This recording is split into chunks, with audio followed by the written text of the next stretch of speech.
Conta para Jesus aonde é a sua dor. Ele é um remédio, confia no Senhor. Não se desanime com a sua cruz. O que tu precisa, conta para Jesus. Mas o que tu precisa, conta para Jesus. Reclamando é porque tu não tem fé. Quem crê em Jesus Cristo não tem medo da maré. A luta vem e passa, permanece a luz. O que tu precisa, Conta pra Jesus. mas O que tu precisa, conta pra Jesus. amém. Glória a pagar a conta. Depende do que nós fazemos, os nossos filhos vão pagar a conta. Não é à toa, irmãos, que Deus deixa escrito na Bíblia que Deus visita a iniquidade dos pais aos filhos até a terceira, quarta geração. Então depende aquilo que eu planto, porque tudo nessa terra é semente, irmão. Quem sabe plantar tem uma colheita farta e boa, mas quem não sabe plantar tem uma colheita farta e ruim. Então nós precisamos aprender a plantar. Essa vida é um plantio.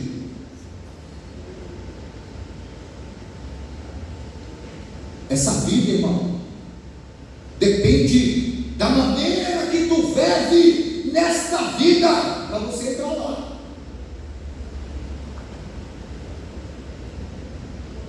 Quando nós meditamos naquele vento que abriu o mar vermelho, irmão, nós aprendemos que não é todo vento que é o diabo nas nossas vidas, não. Existem alguns ventos que passam na nossa vida que é o próprio Deus. Aleluia, nos direcionando, nos colocando no caminho. Louvado seja o nome do Senhor. Lá no livro de Josué, no capítulo de número 9, fala de um povo que residia em uma cidade chamada Gibeão, os Gibeonitas. E a Bíblia fala, irmãos, que Josué já tinha tomado o povo, a cidade de Jericó, já tinha derrotado o povo em Ai. Passou-se por um processo depois da tomada de Jericó, porque teve um zoiudo que não aguentou ver uma capa babilônica, uma cunha de ouro, e acabou pegando. E Deus dá uma ordem a Josué, e fala para ele: ó, não pega nada. A única coisa que vocês vão pegar é só a prata, o ouro e o cobre. Vão consagrar e guardar na casa do tesouro. O resto é anátema, é maldito. E depois que sai,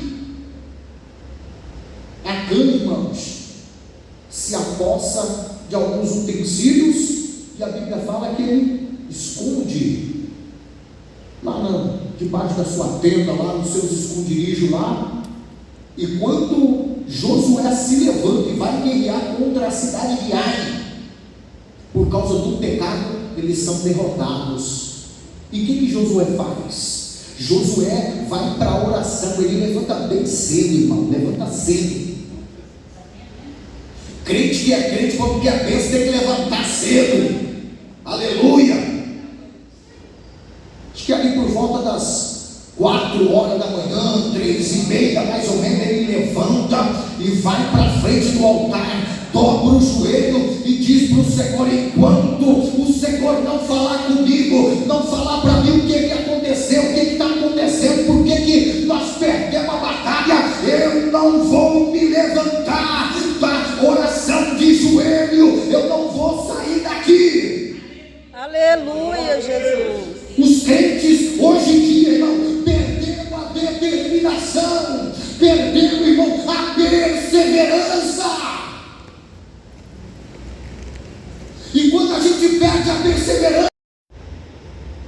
precisa perseverar. Quando a gente quer comprar um carro, o que a gente faz? Você trabalha, não trabalha? Levanta cedo, 4, 5 anos trabalhando para poder pagar o carro. Todo mês, né? Sagrado, tira aquele dinheiro que é para pagar a prestação do carro. E a casa, tem gente que trabalha 10 anos para poder pagar a prestação da casa. Olha a perseverança. É com chuva, é sem chuva, é no frio, é doente, é sangue, é na alegria, na tristeza, mas está ali batalhando, trabalhando para poder pagar a prestação da casa do carro. Jesus, glória a Deus. Pô, irmão, você já parou para analisar que nós precisamos pagar a prestação da nossa salvação? Nós precisamos pagar a prestação da nossa salvação. E quando nós pagamos a prestação da nossa salvação na presença do Senhor, na perseverança, na oração, na conversa, no diálogo, na intimidade, na santidade, na obediência ao Senhor, através do livro sagrado. O livro sagrado, irmão, é a bússola que te indica o caminho. O livro sagrado é o manual que te conduz à vida eterna. Dentro do livro sagrado tem todas as perguntas e tem todas as respostas. Louvado seja o nome do Senhor. Aleluia, Jesus. E a Bíblia fala, queridos irmãos, que os gibeonitas ali, depois da derrota de Ai, porque quando Josué dobra o joelho e persevera, quando é de tarde, ele dobrou o joelho cedo, quando foi de tardezinha, ali por volta das 3:30, 4 horas da tarde, olha o tempo, Deus fica olhando para nós, vamos ver se ela vai ficar mesmo ali, ó. Ela falou, vamos ver se ele vai ficar mesmo ali. Imagina, você dobrar o joelho 4 horas da manhã, inicia um propósito e fala para Deus: eu não levanto daqui, não vou levantar daqui enquanto o Senhor. Ô irmão, propósito não é com o homem, não. Propósito é diferente de voto. O voto, irmão, você vai apresentar algo a Deus, e mesmo que tu não receber na hora, mas tu tem que ser fiel, tu tem que cumprir, você está fazendo o voto. Agora o propósito é aquele propósito, ó Senhor, eu vou fazer um propósito aqui, ó, de pelo menos 10 minutos de oração, mas é todos os dias, olha o detalhe, todos os dias da minha vida. Isso é propósito. Tem vezes que a gente não consegue cumprir, irmão, propósito. Por quê? Às vezes você está na igreja, às vezes você está no ônibus, às vezes você está fora da sua casa. Se tem como cumprir, você cumpre. Se não tem como cumprir, irmão, conversa com o teu Deus no outro dia. Senhor, mas hoje eu estou aqui, ó. Perseverança, olha aí, ó. Perseverança. É um propósito, irmão. E como eu planto através de palavra, eu tenho que falar para Deus todos os dias, Jesus, na minha vida. Todos os dias da minha vida. Porque tem gente, Senhor, eu vou orar aqui. Eu vou fazer uns períodos de oração. Tirar uns períodos de oração aqui. Aí, 2, 3, 4, 5 dias, já no 6º, 7º, 8º, 10º não vai. Aí faz mais 1, 2, depois não faz mais, dali 15 dias faz mais 5, e assim vai, irmãos. Tem que ter compromisso, irmãos, com Deus. Nós precisamos ter compromisso com Deus. Com Deus. Olha o Josué. Aí Deus de tardezinha até que fala para ele, fala assim, ó, Levanta daí, ó. Israel pecou. Põe o povo em ordem, ó. Deus é organizado, irmão. Deus é organizado. E não é só Deus que é organizado, não. O diabo também. O reino das trevas é extremamente organizado. Senão, irmão, não conseguia fazer o que eles fazem. A informação não é que nem nós. Hoje você tem um aparelho na mão. A informação lá é igual a era antiga. Rápido, tudo muito rápido. Aleluia. E a Bíblia fala, queridos irmãos, que quando Josué já levanta, já põe o povo tudo, aí tribo por tribo, família por família, chega na casa de um tal Acã. Quando chega na casa do Acã, Josué não chega metendo o pau nele, não. Josué chega bem, Josué sabe. Oh, Acã, homem de Deus, abençoado. O que aconteceu, Acã? E o Acã, irmão, coração, né? Ele já sabe que fez errado. Quem faz errado sabe que fez errado, irmão. Sabe? Não precisa ser. Ele já está moído por dentro já. Quem fez errado já sabe que fez errado. Tem negócio, irmão. Agora, se você está na sua razão, já percebeu uma pessoa que está na razão? Não, eu estou certo. Isso que aconteceu, eu estou certo. Agora, se o cara está errado, ó. Se ele está errado, não tem para onde correr. O que aconteceu? Josué. Só que todo erro tem uma consequência. Toda ação gera uma consequência. Aleluia. Toda ação, seja ela benéfica ou maléfica, tem uma consequência, irmãos. Tudo tem uma consequência. Nós pagamos o preço para dar certo e pagamos o preço para dar errado. E o preço para dar errado é mais caro ainda. Quando o Acã detalha aonde estava, pega lá, trouxe, aí, ó Deus, pega tudo que é dele, os pertence à família, arrebenta, queima, mata, arranca o mal pela raiz, irmãos. Deus detesta o pecado, irmãos. Deus tem nojo do pecado, queridos irmãos. Aleluia. E aí eu quero perguntar para a igreja: o pecado é ruim ou é gostoso? O pecado é gostoso, irmão. O pecado não é ruim, não. Porque se fosse ruim, o povo não pecava. O povo peca porque o pecado é gostoso, ele é aprazível. Lembra do fruto lá que Deus falou para Adão? O que a serpente falou para Eva? Ó, ele falou, né? Que de todas as árvores come, mas aquela não. A Eva repetiu, ele falou que a gente não é nem para olhar, porque o fruto ele é atrativo aos olhos, irmão. Se você não vigiar o pecado, você cai, porque o pecado te atrai, não é ruim.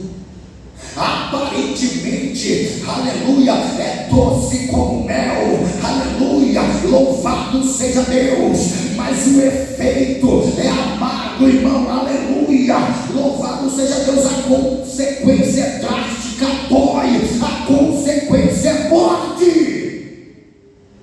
Mas as pessoas pecam, e à medida que se vai aprofundando, os olhos vão se fechando, irmão, vão se fechando, a pessoa fica anestesiada.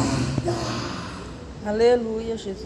Você vai falar para ela ainda brinca ainda com a situação. É porque ela não sabe o que é inferno. Ela não sabe o que é lago de fogo. Porque se ela soubesse o que é inferno, o que é lago de fogo, ela não brincava com essas coisas. Irmão, a salvação é por toda uma eternidade. A perdição eterna é por toda uma eternidade. O fogo que vai queimar é um fogo inteligente. Ele vai queimar uns mais do que os outros, porque tem pessoa que peca mais, tem pessoa que peca menos.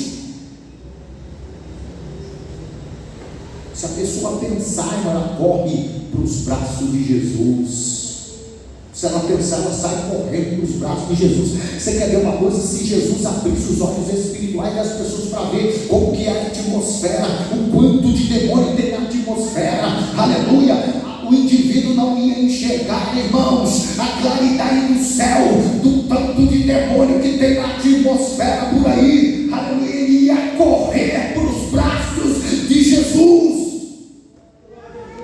Mas existe uma cláusula, né? Existe uma palavrinha pequena que se chama livre-arbítrio. Deus não influi no livre-arbítrio das pessoas. Ele te dá o direito de escolha para você escolher para onde você quer ir, se é para o estreito ou se é para o largo. Deus não interfere, irmão. Deus, Ele não obriga ninguém a lhe servir. Ele quer que você sirva a Ele por amor, porque você o ama. Aleluia, Jesus. É sério? Aleluia! Veja bem, irmão. Eu já vou ter que encerrar já. Vou só dar mais uma pinceladinha para ir um pouquinho mais para frente aqui, para depois nós entrar aqui, ó, porque eu preciso detalhar isso aqui para os irmãos. Existe aqui algo muito importante. Veja bem. Quebrou tudo aquilo lá e tal, e o povo de Gibeão já viu que eles, entre Canaã e o povo de Israel, os gibeonitas estavam bem no meio. Imagina, o povo está aqui, está vendo a bênção lá. Eles iam aniquilar os gibeonitas, que não tinha nada que ver com os israelitas, e a ordem de Deus era para acabar com tudo. Aí o que eles fazem? Eles enganam.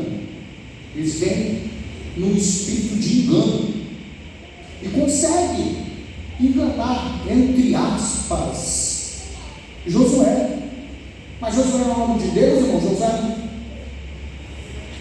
veja bem, quando ele chega, eles falam: ó, nós fazemos parte desse povo aqui, nós sabemos, nós vimos o que Deus fez com o povo dos egípcios, nós vimos o que Deus fez com Jericó, com o povo de Ai, e nós estamos aqui, ó. Toda a água que se precisar tirar do poço, você pode deixar com nós, que nós vamos tirar. As lenhas que precisar cortar, nós vamos cortar. Todo o trabalho forçado. E aquela conversa, irmão, aparentemente. Só que depois Josué descobriu. Aí Josué pegou e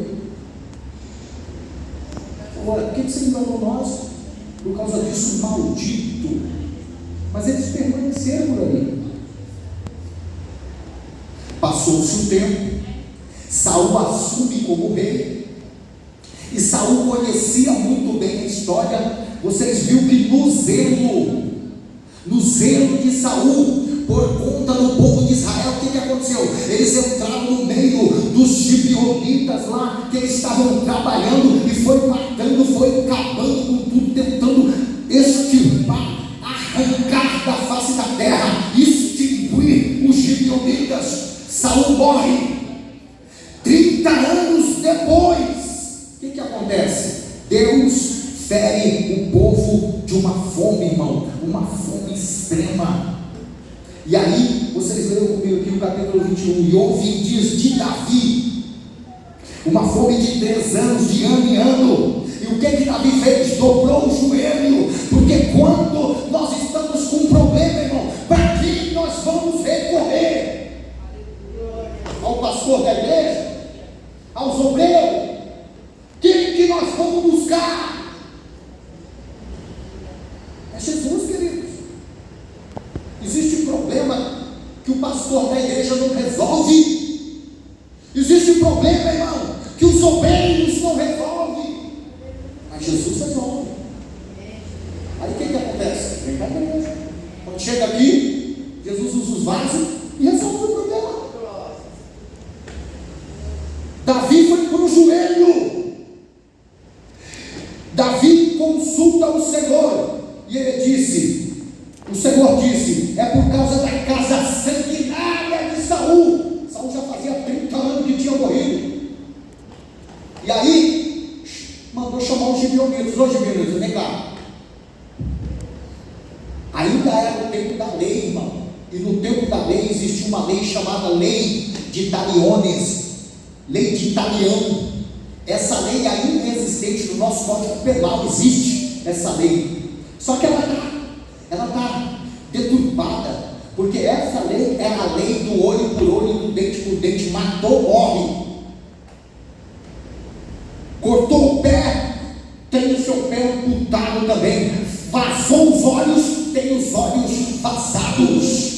E aí, hoje, meu Deus, o que eu posso fazer para deixar vocês? Aí vocês leram comigo ali, né? Eles falaram assim, ó, a questão não é contra o povo israelita, nós não queremos matar ninguém, nós só queremos que a justiça seja feita. Tá, disse Davi, mas o que vocês querem? Para que essa situação se resolva, acabe aqui, porque o povo israelita, irmão, estava sofrendo, e quem estava com a mão ali era Deus. Então Deus também prova os seus, Deus também nos coloca na prova. Esses tempos o Senhor me deu aí uma mensagem para falar sobre processos. Processo não é todo mundo que passa, irmãos, assim. Só passa processo quem o Senhor olha e confia, que sabe que vai atravessar do outro lado. Porque às vezes nós somos inseridos em processos, por quê? Porque o irmão está precisando da bênção, e através do processo da nossa vida, que Jesus vai alcançar o irmão, vai alcançar a irmã. Se eu não consigo passar por processos, Deus nunca vai me colocar em um processo. Israel estava passando por um processo, como rei, era homem de Deus, irmão, tinha intimidade com o céu, ele foi para o joelho, e Deus falou, ó, tudo isso que está acontecendo aí, ó, é por causa da casa de Saul. Saul fez o que não era para ter sido feito. Irmãos, uma coisa que nós precisamos entender: aconteça o que acontecer, alma não é patrimônio de homem, alma é patrimônio do céu. Não foi homem que derramou sangue, foi Jesus Cristo que derramou sangue pelas almas. Pode louvar, aleluia. Ali, ó, dê para nós sete homens que tem sangue de Saul, para nós enforcar. Por quê? Porque não mataram os gibeonitas lá? Olha, olho por olho, dente por dente. Não mataram os gibeonitas? Aí pegaram lá de Mical 5 filhos e 2 filhos de uma concubina de Saul que tinha nascido de Saul, Rispa, Armone e Mefibosete, e levaram para lá. Chegaram lá, enforcaram eles. Só que Rispa teve uma atitude diferenciada, irmãos, e a Bíblia deixa registrada para que nós pais, nós que temos família, pudéssemos meditar em pleno século 21, quando Armone e Mefibosete foi enforcado. O que ela faz? Ela estende um lençol, fez uma espécie de cabana numa penha, numa rocha, e ali ela ficou 6 meses cuidando dos restos mortais de seus filhos, para que as aves do céu durante o dia e os animais noturnos não destruíssem o corpo dos seus filhos. E esta notícia foi até Davi. Quando chega em Davi, irmãos, Davi vai até Gilboa, onde estava sepultado os restos mortais de Saul e de seu filho Jonatas. Pega aqueles restos mortais, tira os restos mortais daqueles que foram enforcados e deram um enterro digno para eles, porque ele reconheceu, e na hora que ele cumpriu aquilo que os gibeonitas haviam pedido a ele,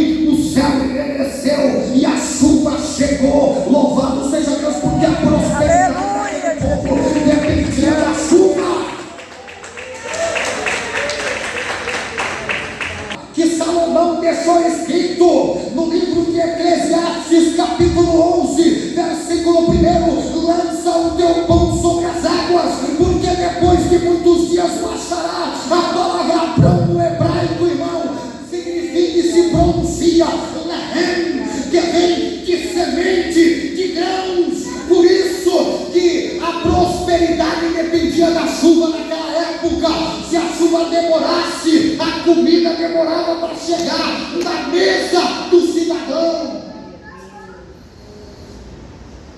Então, o lehem, no hebraico, o pão, aleluia, para nós no português, naquela época era a semente, era o grão. E para que o que se faz com a semente? O que se faz com o grão? O grão você planta, aleluia, a chuva, porque a região da Palestina onde eles plantavam era arenosa e era dura, somente com a água é que ficava mole. Aí pegava a semente, depois da chuva, tinha que chover, lançava sobre aquelas poças de água, tinha que esperar um tempo para que a planta crescesse, para ele cegar, a mulher confeccionar o trigo, fazer o pão e dar para a criança. Hoje em dia não, hoje você quer fazer um churrasco meia-noite, tem mercado aberto, irmão. Você quer comer qualquer coisinha, é só sair aqui, ó, 500 metros para frente tem um mercado ali, ó, você pode comprar. Mas nesse tempo não tinha não tinha mercado para você ficar comprando as coisas, não. Você tinha que esperar a chuva, e eram 2 chuvas por ano. Uma chuva no mês de abril e outra lá no final do ano. E às vezes a chuva atrasava. Quando a chuva atrasava, irmão, precisava diminuir a quantidade de alimento na mesa. Se o pai comia 2 vezes, o pai passava a comer uma. Às vezes o pai comia um dia, não comia o outro dia, para que o filho pudesse ter uma refeição por dia. Era difícil, irmão. Hoje as pessoas têm com abundância, não precisa trabalhar para se alimentar, irmão. Você sem trabalhar, você come, não te falta alimento na tua mesa. É só glorificar, é só servir, irmão. É você fiel ao Senhor. Aleluia! Louvai o Senhor. Amada igreja, que tudo que eu não pude expressar com simplicidade falha, que este Jesus que está presente nesta manhã, ele possa falar com clareza no seu coração. Bate palma e dá glória a Deus. Glória a Deus. Aleluia.